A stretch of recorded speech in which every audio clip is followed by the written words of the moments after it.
Hello and welcome to my channel. In this video I'd like to clear up some things regarding dendrology, because there is a bit of confusion about it. Dendrology is science which studies wood.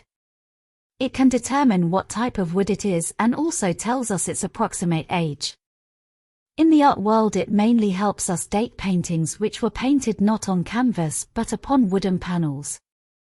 The wood analysis can point to which painting is original, and which must be a later copy.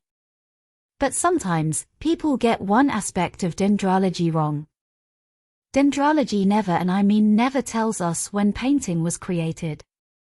It tells us when tree was felled, when it was cut.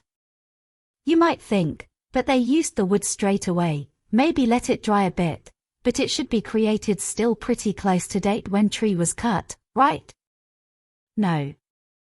That is not necessarily true. For example, this portrait of Lady Margaret Beaufort was commissioned in 1510 and probably done shortly after. It is a big painting and was created from two panels made of Baltic oaks. Dendrology reveals that one oak was cut in circa 1487, the other in circa 1489. Hence the trees were cut 20 years prior to painting being created. The gap of 10, 15, or even 20 years between tree being cut and painting being created is not that unusual. But why would they let the wood sit for so long and not use it? I might know the answer for this. I don't know if it is true or not, but as a child I once heard of old practice monks in my country used to do regarding wood.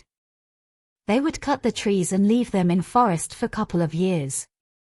And if no bug touched the wood, didn't start eating it, then they would use the wood in their monastery for building. Because like this the likelihood of the wood being eaten by woodworms later on was much lesser. I think the artists may have followed the same practice. They didn't cut the wood themselves, but they would buy this time-tested wood from trustworthy source, such as monastery. And then that same tree trunk was used by the workshop for a number of years, especially for their high-end customers, which wanted the quality. Hence dendrology is only giving us the very earliest estimate as to when the painting could have been created, but likely it was created some time after. So beware if you see anywhere written, dendrology tells us that this painting was created in 1504 and 1520. That is incorrect way to put it. The correct way to describe this would be, dendrology revealed that tree whose wood was used to create the painting was cut between 1504 and 1520.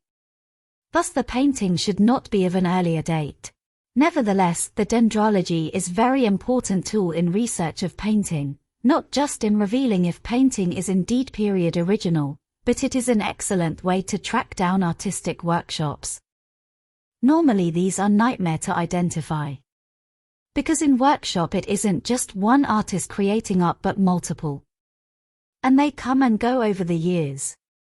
Thus recognizing it just from the artistic style is hard. But with dendrology you can tell if the paintings are painted on wood of the same tree and you have undoubted connection. Also, the dendrology doesn't test just art. It can be used to date any wooden object or even bits of it. Such as pile of wood, long hidden in monastery's vault, which turned out to be so old, that it might have actually seen Saint Helena of Constantinople. So that was bit of tease at the end. I hope you have enjoyed this. Thank you for watching and see you next time.